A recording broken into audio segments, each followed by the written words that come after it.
Assalamualaikum, selamat kembali ke bahagian ketiga dalam siri video Mat kali ini, iaitu video mengenai pencanggahan antara Quran dan sains, bagaimana untuk menanganinya. Dalam bahagian ini kita akan sambung punca-punca yang menjadi sumber keraguan atau sumber konflik di antara Quran dan sains, iaitu punca yang kedua, salah anggap bahawa sains itu benar kerana ianya berkesan. Sains tu kan berkesan, memang betul lah berkesan. Dia suatu alat yang sangat berguna lah. Dengan sains kita buat penemuan teknologi, buat penemuan dalam bidang perubatan, berbagai-bagai lagi. Segala kebanyakan, hampir semua kemajuan yang kita ada, smartphone kita apa semua hasil dari penemuan sains, dari kajian sains kan. Jadi ianya sangat berguna dan memang sangat berkesan. Tapi adakah sebabkan ianya berkesan maka ianya benar? Ini tak betul. Ini satu salah anggap. Hanya sebab kerana sesuatu teori itu berkesan, tak semestinya ia benar. Kan? Contohlah. Contoh Mat bagi contoh. Okey, katalah Mat dengan sekumpulan kawan-kawan nak masuk hutan, nak pergi satu tempat jauh kan, mungkin kena travel, kena berjalan 4-5 hari dalam hutan. Jadi sebelum masuk tu, Mat bagi tahu dengan diorang, kata okey, nanti masuk hutan jangan makan apa-apa cendawan, sebab cendawan semua beracun. Kan, Mat cakap macam tu. Jadi kami pun masuk hutan berjalan. Dan hasil daripada nasihat Mat tu, daripada teori Mat tu, maka alhamdulillah kami sampai ke destinasi. Kami tak makan apa-apa cendawan kan. Jadi kat sini nampak teori Mat tu salah. Sebab ada cendawan, kita tahu ada cendawan yang boleh makan, ada cendawan yang tak boleh makan. Maksudnya bukan semua beracun, ada yang boleh makan.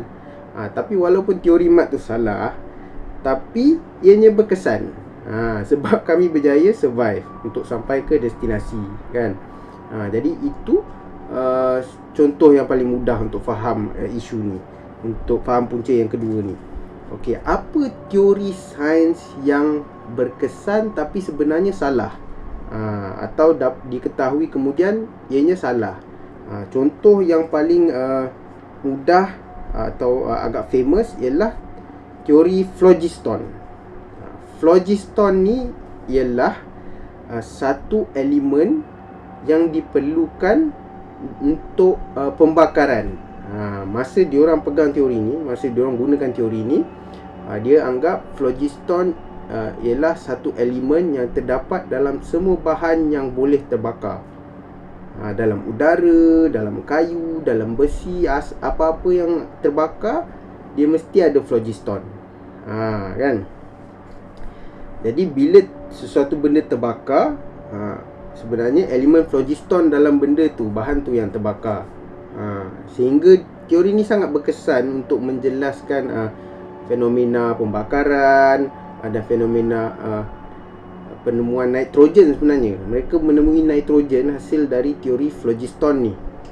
Tapi dia tak tahu tu nitrogen. Cuma dia kata itu dephlogisticated air, maksudnya udara yang dah tak ada phlogiston, dah habis phlogiston dia. Dia buat eksperimen tu. Itu salah satu pencapaian dia. Dia sangat berkesan. Masa tu dia orang tak tahu lagi teori ni salah kan. Jadi teori ni sangat berkesan sehingga dia digunakan selama 100 tahun, dari abad ke-17 hingga ke abad 18, abad ke-18. 100 tahun. 100 tahun baru diorang terima yang teori ni sebenarnya salah. Tapi ianya sangat berkesan masa tu. Dia boleh gunakan untuk penemuan-penemuan baru dan sebagainya. Maksudnya boleh pakai tapi salah. Dia didapati tidak benar kerana contoh, bila kita tahu katalah dalam bahan tu ada phlogiston kan. Jadi bila kita bakar, bahan phlogiston ni yang terbakar, jadi sepatutnya dia habis kan. Jadi sesuatu benda tu, kalau kita bakar kayu lah contohnya, bila kita bakar kayu, bila kita bakar sampai dia habis terbakar, dah tak menyala dah, maksudnya jadi abu, dia akan sepatutnya jadi ringan. Sebab phlogiston tu dah habis, dah terbakar kan. Tapi ianya didapati tidak benar. Sebab ada elemen, contohnya macam elemen logam lah. Contoh aluminium, copper kan, besi. Jadi benda-benda ni bila dibakar, dia jadi bertambah berat. Jadi dia tak ngam dengan teori phlogiston ni. Dia jadi bertambah berat sebab dia bila dia terbakar sebenarnya dia bergabung dengan oksigen pada suhu yang tinggi. Dia membentuk oksida lah kan. Sebab tu dia jadi makin berat. Jadi teori phlogiston ni tertolak akhirnya, dibuktikan tidak benar. Jadi ini contoh mudah yang walaupun suatu teori itu berkesan, tak bermakna ianya benar. Ini satu salah anggap. Punca yang ketiga. Punca yang ketiga ialah salah anggap bahawa sains membawa kepada kepastian. Kan? Jadi seperti yang kita tahu dalam definisi sains dan sebagainya, kita tahu yang sains ni berdasarkan pemerhatian, dan disebabkan pemerhatian kita terhad pada satu-satu masa, maka kesimpulan kita juga terhad pada masa-masa itu dan data-data itu saja. Maksudnya kita terhad kepada data dalam satu tempoh yang tertentu yang kita ada tu, dan jumlah yang kita ada tu je kan. Kita tak tahu pada masa depan, dan data yang kita tak dapat perhati, kita tak tahu. Jadi kita terhad kepada pemerhatian yang kita ada saja kan. Jadi contohnya kalau kita buat kajian mengenai 1,000 ekor burung gagak kan, dan kita capai satu kesimpulan, contohnya kan, kita capai satu kesimpulan, mungkin 2-3 tahun lagi ada orang buat kajian menggunakan 10,000 ekor gagak kan, dan dia dapat kesimpulan yang baru. Jadi ini dipanggil problem of induction lah. Jadi hasil daripada 10,000 tadi mungkin akan menolak hasil kajian kita yang menggunakan 1,000 ekor burung gagak tadi kan. Jadi kita terhad kepada data yang kita ada pada masa itu dan jumlah pemerhatian yang ada pada masa itu. Jumlah pemerhatian kita tak mungkin 100%. Kan, kita tak boleh tengok yang masa depan, kita tak boleh tengok yang di luar kemampuan pemerhatian kita tak boleh.